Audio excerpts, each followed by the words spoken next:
पीले दांत वाली बहू। रंजना कभी ब्रश नहीं करती थी। उसे कितनी बार उसके माँ बाप ने डांटा, लेकिन उसका कोई असर उस पर होता ही नहीं था, जिस कारण से उसके दांत पीले पीले हो जाते हैं। शादी के बाद अरे बहू, वैसे तो तुझ में कोई कमी नहीं है, पर तेरे दांत इतने पीले कैसे हैं बेटा? कैसे मतलब? कोई सर्जरी थोड़ी ना कराइए। वो तो क्या नाम, मैं ब्रश नहीं करती थी तो पीले हो गए। अब क्या करूं? आप कहे तो लाल करवा लूं या फिर काले? यार ये क्या है, क्यों माँ से लड़ रही हो? लड़ रही हूँ? अरे मैं लड़ रही हूँ या ये बोल रही है कि दांत पीले हैं, पीले। अरे तपस्या थोड़ी ना की है इन्हें पीले करने के लिए। बकायदा ब्रश नहीं किया है 20 साल तक, तब जाकर। छी, कैसी बात कर रही हो? ये उस वक्त तो पीले नहीं थे जब हम लोग तुम्हें देखने आए थे। अरे तब साफ करवा लिया होगा डेंटिस्ट के पास जाकर। अब देखो कैसे पीले पीले लग रहे हैं। रंजना सास की तरफ गुस्से से देखती है। फिर शुरू हो गई पीले पीले पीले।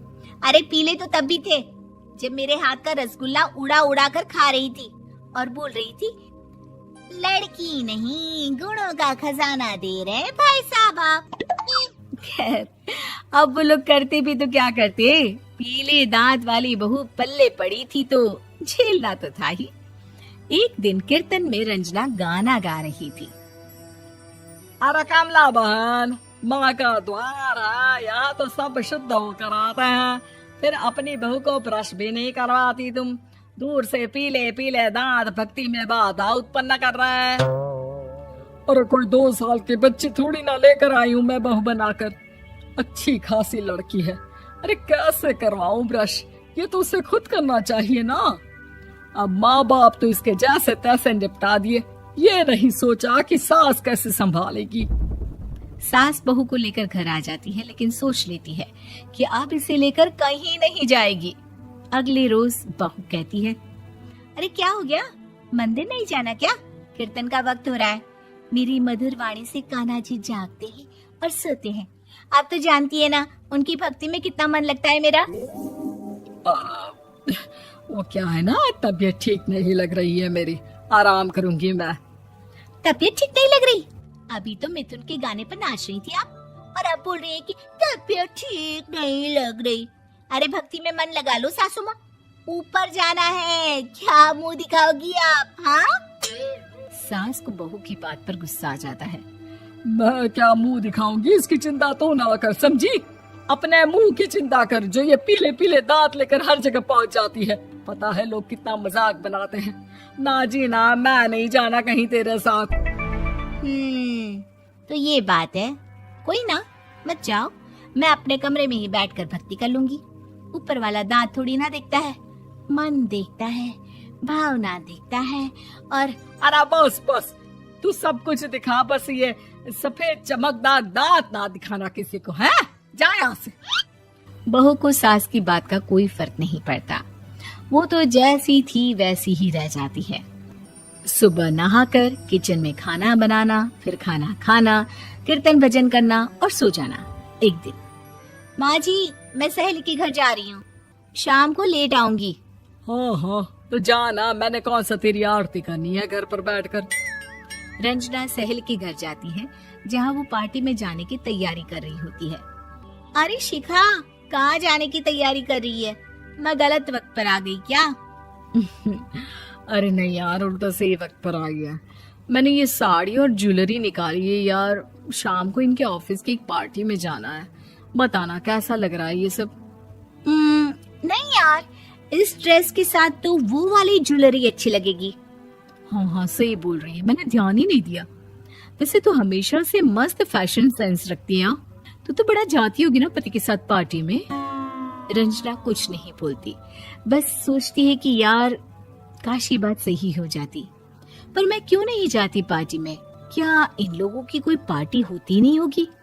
रंजना घर आती है और रात में पति से सवाल करती है, एक बात बताइए, आप मुझे किसी पार्टी में क्यों नहीं ले जाते? क्या आपकी यहाँ ऑफिस में पार्टी नहीं होती? पति बेचारा क्या कहता कि दांत पीले हैं तुम्हारे इसलिए। अरे कोई पार्टी होती नहीं हम लोगों के ऑफिस में, तो कहाँ से लेकर जाऊं? और मार्केट, मॉल, कहीं वीकेंड घूमना, कहीं तो। अरे यार, सारे हफ्ते में एक छुट्टी मिलती है, तो सोचता हूँ कि आराम ही कर लूं। क्यों? रंजना मन मार के रह जाती है। पहले कभी सास के साथ मंदिर जाया करती थी, लेकिन वो भी सास ने ले जाना बंद कर दिया। घर बैठी बैठी रंजना बोर हो जाती है। तभी उसे आइडिया आता है और वो मायके जाने का सोचती है। सासू माँ, 2 दिनों के लिए मम्मी के घर जा रही हूँ। अच्छा अच्छा ठीक है, आराम से जा। और हाँ, माँ से कुछ अच्छी आदत सीख कर आना कि कैसे शरीर के हर भाग की तरह दांतों की सफाई भी जरूरी होती है, समझी? शुरू हो गई ना आप। वो लोग आपकी तरह नहीं है कि छोटी छोटी बात का बतंगड़ बना दे। उन लोगों के लिए मैं मायने रखती हूँ, ना कि मेरे पीले पीले दांत। रंजना माँ को बिना बताए उन लोगों को सरप्राइज देती है, लेकिन जैसे ही वो दरवाजे पर पहुंचती है, अंदर देखती है कि घर वाले कहीं जा रहे होते हैं। अब माँ, काश रंजना दीदी के दांतों वाली प्रॉब्लम नहीं होती, तो वो भी हम लोगों के साथ चलती ना बुआ जी की बेटी की शादी में। हाँ बेटा, लेकिन अब उसे कौन समझाए कि उसको उसके पीले दांत नहीं दिखते, लेकिन उसके आसपास के लोगों को कितना एम्बैरेसिंग फील कराते हैं। मुझे तो कितनी बार उसके स्कूल की टीचर ने शिकायत की कि उसके साथ कोई लड़की बैठना भी नहीं चाहती, और ना ही कॉलेज में कोई उससे बात करना चाहता था। लेकिन पता नहीं क्यों उसे ये बात समझ में ही नहीं आती। कोई कमी नहीं है उस लड़की में, बस यही कि दांत पीले हैं। वो तो भला हो जीजा जी और उनकी माँ का, जो दीदी को जैसी है वैसे ही रखा हुआ है। रंजना को अपने घर वालों की बात सुनकर बहुत दुख होता है। वो सोचती है कि वो क्या करे, लेकिन फिर वो सीधा डेंटिस्ट के पास जाती है, अपने दांत चमकाती है और कसम खाती है कि वो रोज ब्रश करेगी। अरे क्या हो गया? तुम तो 2 दिनों के लिए गई थी ना, पर कोई ना, अच्छा है, चलो आ गई तो। रंजना सास के सामने आकर खड़ी हो जाती है और पूरी स्माइल करती है, उसके चमकदार दांतों को दिखाती हुई। हैं? चले मंदिर? माँ, मुझे माफ कर दीजिए, मैंने आप लोगों को बहुत एम्बैरेसिंग फील करवाया। मैं आज से रोज ब्रश करूंगी।